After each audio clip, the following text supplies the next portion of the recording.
बच्चों, आज हम पढ़ेंगे कक्षा 7 विज्ञान यानी साइंस का 5वां अध्याय भौतिक एवं रासायनिक परिवर्तन। हम आपको बताएंगे बच्चों इस पाठ से संबंधित प्रश्नों के उत्तर। तो चलिए शुरू करते हैं। सबसे पहला प्रश्न है आपके लिए यहाँ पर, निम्नलिखित प्रक्रमों के अंतर्गत होने वाले परिवर्तनों को भौतिक अथवा रासायनिक परिवर्तन के रूप में वर्गीकृत कीजिए।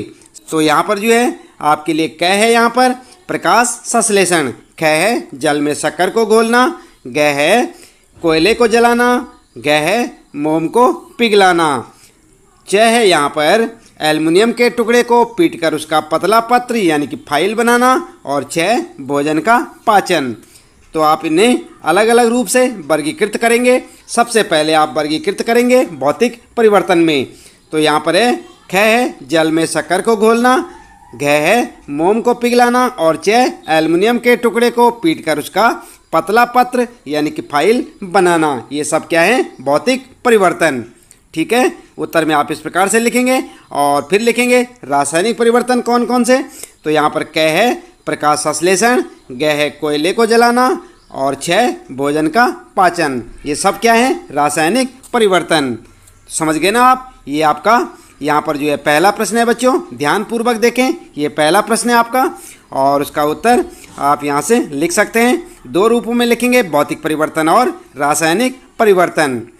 अगला है बच्चों दूसरा प्रश्न आपके लिए, बताइए कि निम्नलिखित कथन सत्य हैं अथवा असत्य।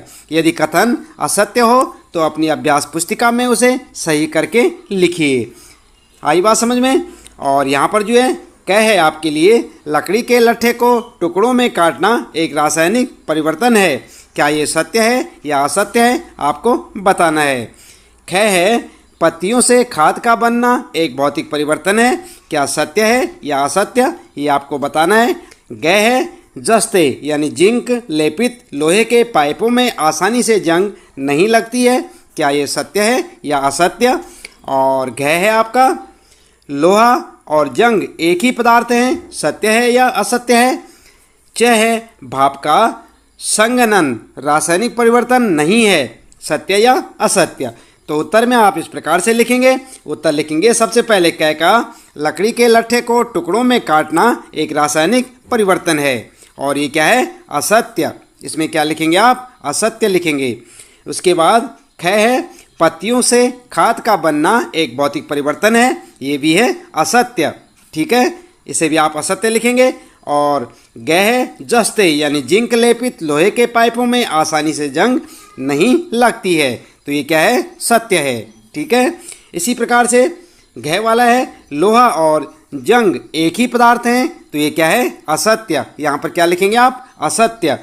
इसी प्रकार च है आगे, भाप का संघनन रासायनिक परिवर्तन नहीं है। तो ये क्या है? सत्य है। ठीक है, तो इस प्रकार से आप अपने इन प्रश्नों के उत्तर लिख सकते हैं। सत्य असत्य आपको बताना है बच्चों। और ये दूसरा प्रश्न है आपका, आप देख सकते हैं प्रश्न को, और इसके उत्तर आप ठीक इस प्रकार से लिखें जैसे यहाँ पर आपको बताए जा रहे हैं। इसके बाद बच्चों तीसरा प्रश्न है आपका, निम्नलिखित कथनों में रिक्त स्थानों को भरिए। और यहाँ पर कुछ कथन दे रखे हैं और उनके यहाँ पर जो है ये रिक्त स्थान है आपके लिए, इनको आपने भरना है। तो क वाला है आपके लिए, जब कार्बन डाइऑक्साइड को चूने के पानी में प्रभावित किया जाता है तो यह, और यहाँ पर आपको भरना है, के बनने के कारण दूधिया हो जाता है। और ख है खाने के सोडे का रासायनिक नाम, यहाँ पर आपको लिखना है, क्या है वो आपको लिखना है। और ग है बच्चों ऐसी दो विधियाँ जिनके द्वारा लोहे को जंग लगने से बचाया जा सकता है। तो उन विधियों के नाम यहाँ पर आपको भरने, हम आपको अभी यहाँ पर बताने वाले हैं। और घ है बच्चों ऐसे परिवर्तन भौतिक परिवर्तन कहलाते हैं जिनमें किसी पदार्थ के केवल गुणों में परिवर्तन होता है। तो यहाँ पर आपको लिखना है। और अगला है यहाँ पर च वाला आपके लिए, ऐसे परिवर्तन जिनमें नए पदार्थ बनते हैं परिवर्तन कहलाते हैं। क्या परिवर्तन कहलाते हैं? यहाँ पर आपको लिखना है। तो क्या लिखेंगे आप? उत्तर आप ठीक इस प्रकार से लिखें बच्चों, ध्यानपूर्वक लिखें, याद भी करें। क्या लिखेंगे आप? जब कार्बन डाइऑक्साइड को चूने के पानी में प्रभावित किया जाता है तो यह क्या बनाता है? कैल्शियम कार्बोनेट बनने के कारण दूधिया हो जाता है। किसके कारण होता है? Calcium carbonate. तो यहाँ पर आप क्या लिखेंगे? क वाले के रिक्त स्थान में आप लिखेंगे कैल्शियम कार्बोनेट। इसके बाद ख वाला आप देखेंगे खाने के सोडे का रासायनिक नाम क्या है? सोडियम बाइकार्बोनेट या सोडियम हाइड्रोजन बाइकार्बोनेट NaHCO3 है। ठीक है, तो इस प्रकार से आप लिखेंगे। जो अंडरलाइन कर रखा है ये आप रिक्त स्थान में लिखेंगे। क्या लिखेंगे? खाने के सोडे का रासायनिक नाम क्या है? सोडियम बाइकार्बोनेट या सोडियम हाइड्रोजन कार्बोनेट NaHCO3। ठीक है, तो इस प्रकार से आप भरे। गै में लिखेंगे आप। गै में क्या भरेंगे? यहाँ पर ध्यान दें, ऐसी दो विधियाँ जिनके द्वारा लोहे को जंग लगने से बचाया जा सकता है। यहाँ पर दो विधियाँ कौन सी हैं? एक है पेंट करना और दूसरा यसद लेपन या गैल्वनीकरण कहलाता है। ठीक है, तो आप रिक्त स्थान में, दो रिक्त स्थान है वहाँ पर, आप इस प्रकार से इन्हें भरेंगे। अगला है बच्चों घ वाला प्रश्न।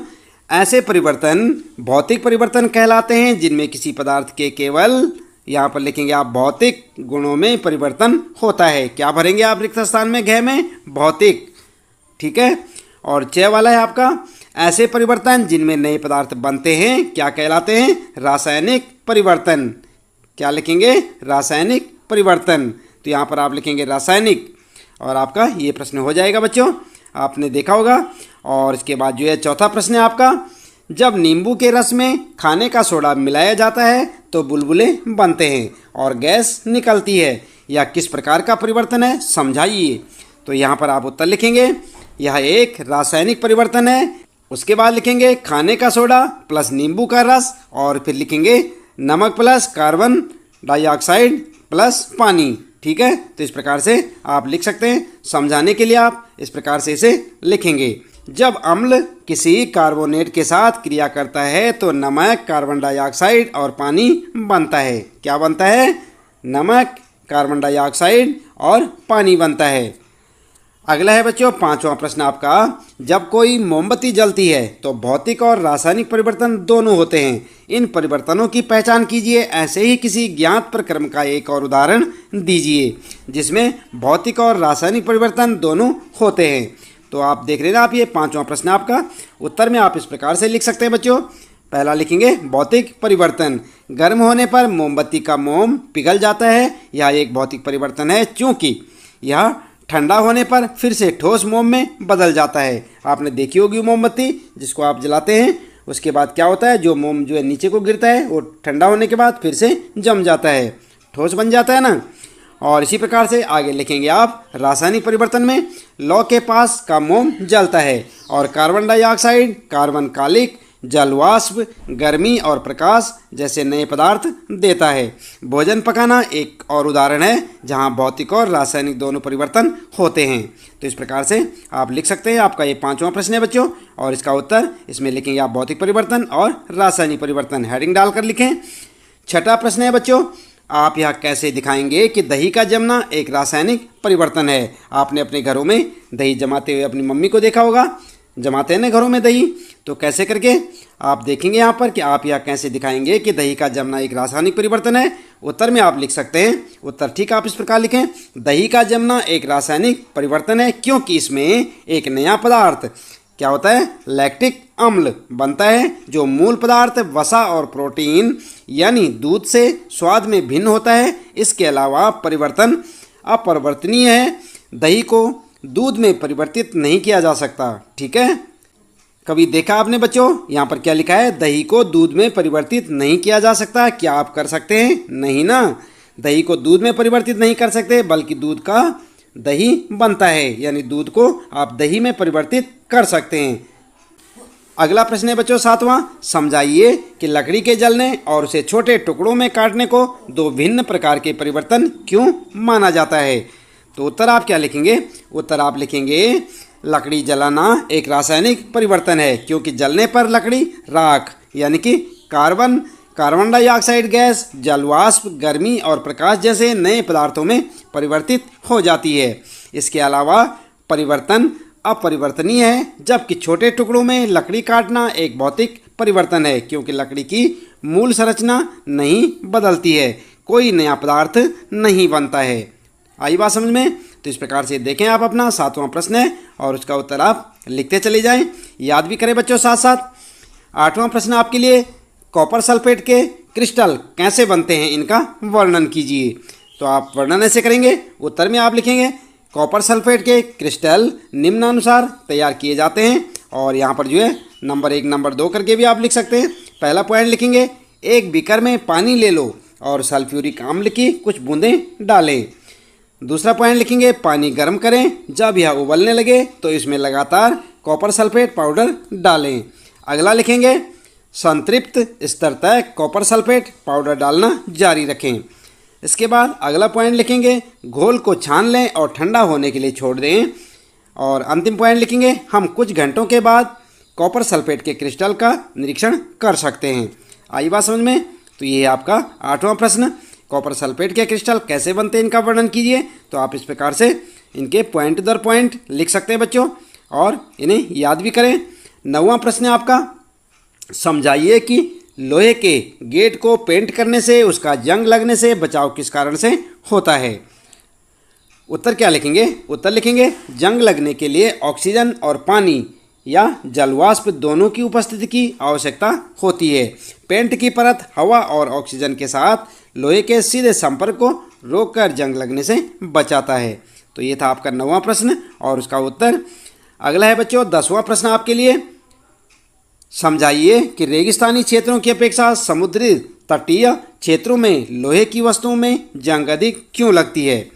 और उत्तर लिखेंगे आप जंग लगने के लिए ऑक्सीजन और नमी यानी कि जलवाष्प दोनों की उपस्थिति की आवश्यकता होती है।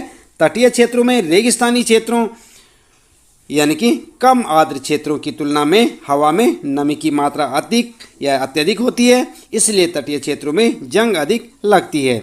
आई बात समझ में आपके?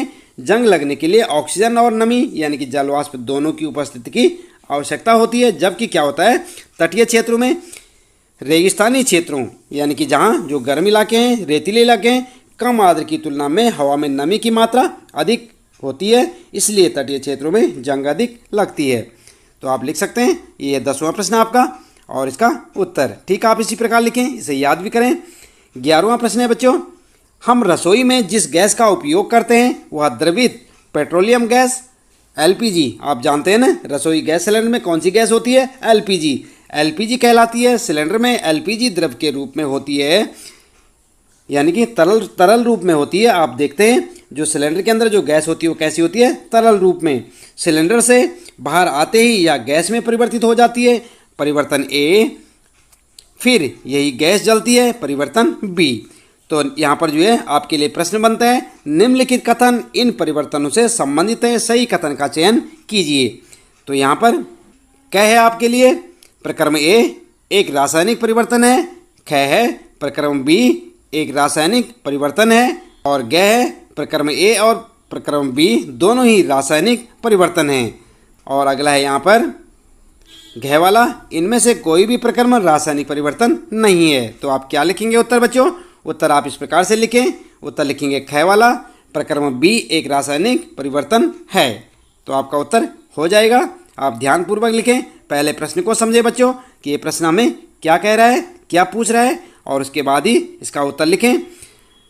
यहाँ पर जो है फिर आता है आपका 12वां प्रश्न और इसमें पूछा है अवायवीय जीवाणु जैविक अवशिष्ट पदार्थों को अवघटित कर जैव गैस यानी बायोगैस बनाते हैं, परिवर्तन A। फिर जैव गैस ईंधन के रूप में जलाई जाती है, परिवर्तन B। ठीक है, फिर पूछा है निम्नलिखित कथन इन परिवर्तनों से संबंधित हैं, सही कथन का चुनाव कीजिए या सही कथन चुनिए।